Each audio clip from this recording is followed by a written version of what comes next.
want to go 10, go 10, go 10. 5 don't want to go 10, go 10, go 10. 5 don't want to go 10, go 10, go 10. Are we all in, all done? Stolen away, I started across the street in 1914 as a feed and flour mill. And in the 1930s, my grandfather started selling seed. And they kept the mill, and they built this building in 1947-48. Then the mill burned in 1962, and so my granddaddy just came over here and started working with my dad. When my dad got out of college in '49, he started building over here as the city seed store. Been family operated, family owned the entire time. Talk about the significance of that. My brothers worked here as teenagers, but they did not want to stay and work. One of them did work till about 15 years ago. One of those kind of businesses that you do it for the love of the business, not necessarily the paycheck. You're exactly right. My customers is what I truly love, and that's what I'm going to miss.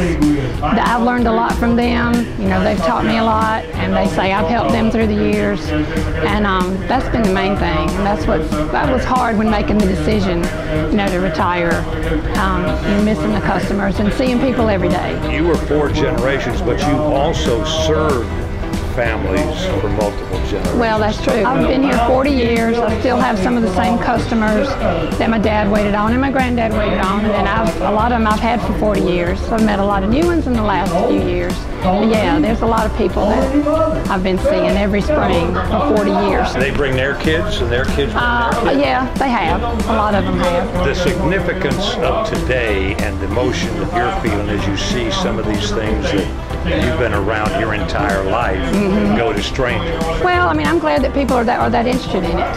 That doesn't really, bother me. I got the things that I wanted, and you can't keep everything. But it is kind of emotional. But I'm glad that people are interested in that they want things, that were part of this business. If you had a say, what would you like to see this become? Well, I would like to see it stay here and maybe become another garden center or something else. I would hate to see the building sold and torn down.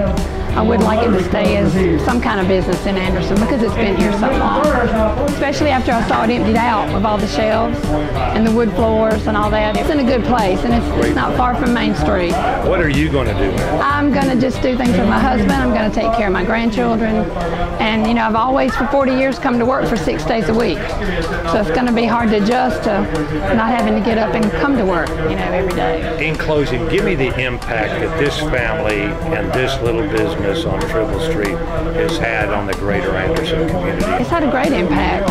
There's so many people through the years that, like we talked about, the customers, same ones we've served, this is where they came to get their seed, and they came to get plants and a lot of things too, but that was our specialty, the seed in bulk, selling what they wanted. If they wanted $1 worth or whatever. And I think it's had a great impact, and I've seen that more as I made this decision, how many people were really sad and upset, to see it close.